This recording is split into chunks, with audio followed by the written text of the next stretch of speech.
I don't know how many of you are aware of the fuss that's going on in Armenia right now, but it's got to the point where Armenia's PM is offering to pull his penis out on TV. How did we arrive at this point? Well, let's get into the article. Armenia's PM offers to expose himself in escalating church row.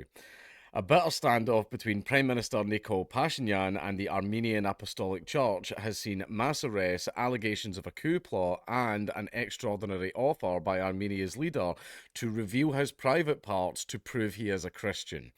Earlier this week, Pashinyan told his 1.1 million followers on Facebook he was prepared to expose himself to the head of the Armenian church and his spokesman to prove they were wrong that he had been circumcised. Social media became his preferred means of communication after he came to office after Armenia's so called Velvet Revolution of 2018.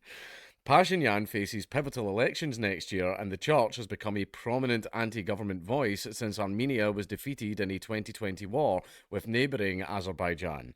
His extraordinary offer last Monday followed a Facebook post by a priest in the southwestern town of Masi who alleged Pashinyan had been circumcised, comparing him to Judas and implying that he was not a Christian.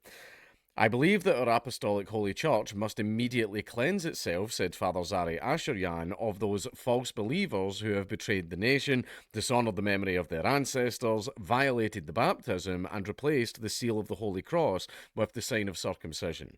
The confrontation between church and state began at the end of May when the Prime Minister accused the head of the Armenian Apostolic Church, Catholicos Karakin II, of breaking his vow of celibacy and fathering a child, demanding the church leader's replacement.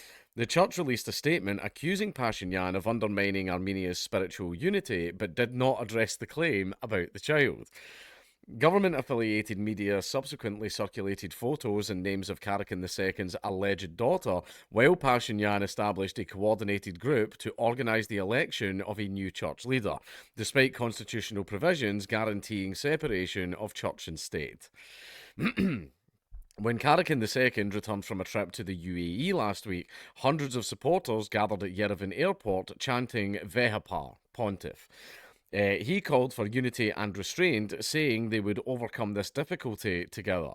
The crisis then escalated on Wednesday when security services detained 16 people, including Archbishop Bagrat Galstonyan, a senior cleric who leads the opposition Sacred Struggle movement. They face allegations of plotting terrorist acts to seize power. Among the others detained, there is an opposition member, a former MP, a businessman, and a blogger. Armenia's investigative committee alleges that the group planned to establish 250 assault groups of 25 members each to carry out attacks and cause mass disturbances, and that a large quantity of items and objects intended for criminal activity were found during the searches. The Archbishop led major anti government protests last year, and a court has now ruled that he should spend 2 months in pre trial detention. He faces charges of planning terrorism and attempting to overthrow the state. His lawyers have dismissed the allegations as political persecution. The arrest followed the publication of what government affiliated media claimed was a detailed opposition coup plan, allegedly involving the church, recently detained Russian Armenian billionaire Samvel Karapetyan, and two former presidents, Robert Kosheryan and Serge Sargsyan. I can't pronounce his name, sorry. Nikol Pashinyan shared a montage of the photos of the four men and said that the event would remain in history as a failed revolution of crooks. In a statement, Sargsyan's Republican Party accused the government of using the law enforcement system to silence political opponents. Samvel Karapetyan, who holds dual Russian and Armenian citizenship, is one of the richest men in Armenia with an estimated wealth of $4 billion. He owns the Tashir Group, known across Russia for its pizza brand. It's a conglomerate that operates real estate as well as the electric networks of Armenia, a major energy distributor in the country. Karapetyan, one of the most prominent benefactors of the Armenian Apostolic Church and the recipient of High Church awards, was arrested after he made a public video pledging his support for the church. I have always stood with the Armenian Church and the Armenian people. If the politicians do not succeed, we will intervene in our own way in this campaign against the church, he warned. Hours after the statement, law enforcement officers conducted searches in Karapetyan's mansion. He was arrested and later charged with publicly calling for the seizure of power. He has denied all the charges against him. Pashinyan's spokesman suggested that the billionaire had decided to use a classic manual received from the North, a clear reference to Russia. The Prime Minister later announced his intention to nationalise Karapetyan's electric networks of Armenia, and he told a cabinet meeting on Thursday the government would start taking control of it. We must do this swiftly and effectively, Pashinyan said. Following Karapetyan's arrest, giant billboards with his photos appeared in Moscow, and Russia's Armenian diaspora expressed support for the billionaire. Russian Foreign Ministry spokeswoman Maria Zakharova said that Moscow was closely monitoring the situation, and Russian national Samvel Karapetyan promising to provide him necessary assistance to ensure that his legal rights were respected. So basically, there is a row between the government and the church. Right, where basically the government is coming after the church. Now, why could this be? I don't know. I'm not Armenian. I'm not really that clued in on the situation. However, this guy, maybe he doesn't strike me as a Christian. Maybe he wants absolute power and the church is keeping him in check. I have absolutely no idea. I also don't know if my channel is very popular in Armenia.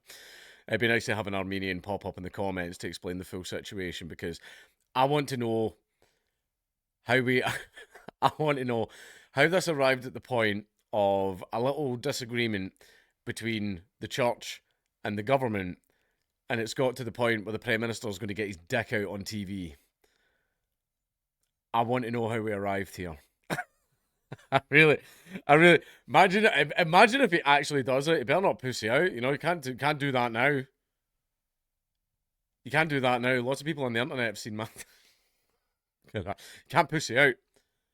Look, if you want to be respected as a leader, then the most important thing is you have to be a man of your word. If you're not a man of your word, then you're not worth anything.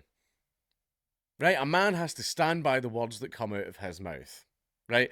And if you say that you're going to get your cock out on national TV to prove the church wrong, then you have to do it. You have to go ahead with that. You can't just not do that, especially with all the dodgy stuff of like arresting your detractors and stuff like that. Bad form, by the way. That just makes you look extremely guilty. And then even punishing a billionaire by going, yeah, we're just going to nationalise your company and take all of your wealth and stuff like that off you. Sign of weakness. Sorry, I've said it a million times before. Whenever the government starts going after people just for the things they say and the opinions that they have, it's a sign of weakness. That to me is building the Colosseum. Right? That's a sign of a state that's about to fall. Right? So the only way right now that you can save yourself, Pashinyan, gotta get it out. Go on.